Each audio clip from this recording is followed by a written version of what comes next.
April 25, 2025న Pakistan stock market భారీగా కుప్పకూలింది. కరాచీలోని KSC 100 index ఒక్క రోజులో 2500 పాట్లకు పైగా పడిపోయింది.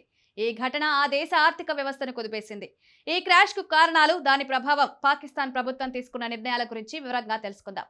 పాకిస్తాన్ స్టాక్ మార్కెట్ క్రాష్ కు ప్రధాన కారణం భారత్ పాకిస్తాన్ మధ్య ఉద్రిక్తతలు.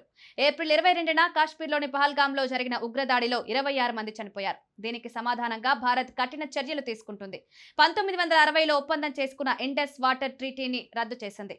అటారీ సరిహద్దును మూసివేసింది.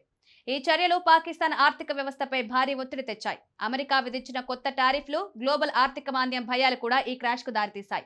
అంతర్జాతీయ ద్రవ్యనిధి పాకిస్తాన్ జీడీపీ వృద్ధి అంచనాను 3 నుంచి 2.6% తగ్గించింది.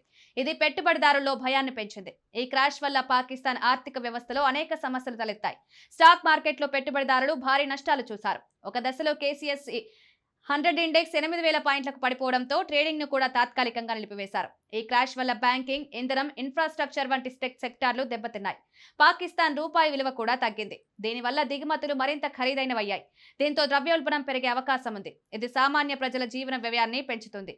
వస్తువుల ధరలు విపరీతంగా పెరగనున్నాయి. విదేశీ పెట్టుబడిదారులు తమ డబ్బును ఉపసంహరించుకోవడం వల్ల ఆర్థిక స్థిరత్వం మరింత దెబ్బతింది. పాకిస్తాన్ ప్రభుత్వం ఈ సంక్షోభాన్ని ఎదుర్కోవడానికి కొన్ని చర్యలు తీసుకుంటోంది.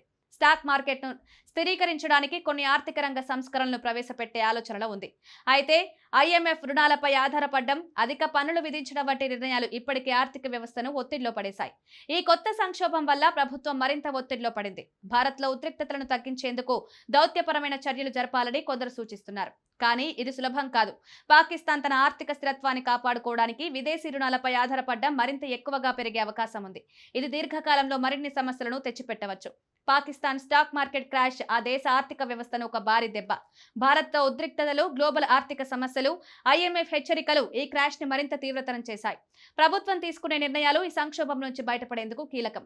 ఇలా పాకిస్తాన్ పాలకులు తమ దేశాన్ని తామే నాశనం చేయడమే కాదు, అక్కడి ప్రజలను కూడా ఇబ్బంది పెడుతున్నారు. అదే పాకిస్తాన్ భారత్ నుంచి విడిపోకుండా భారత్లోనే ఉంటే ఈ పాటికి చాలా అభివృద్ధి చెందేది. ఆ దేశాన్ని తిరిగి ఇండియాలో కలిపేయాలని, తద్వారా ఉగ్రవాదానికి పూర్తిగా చెక్ పెట్టవచ్చనే వాదనలు తెరపైకొస్తున్నాయి.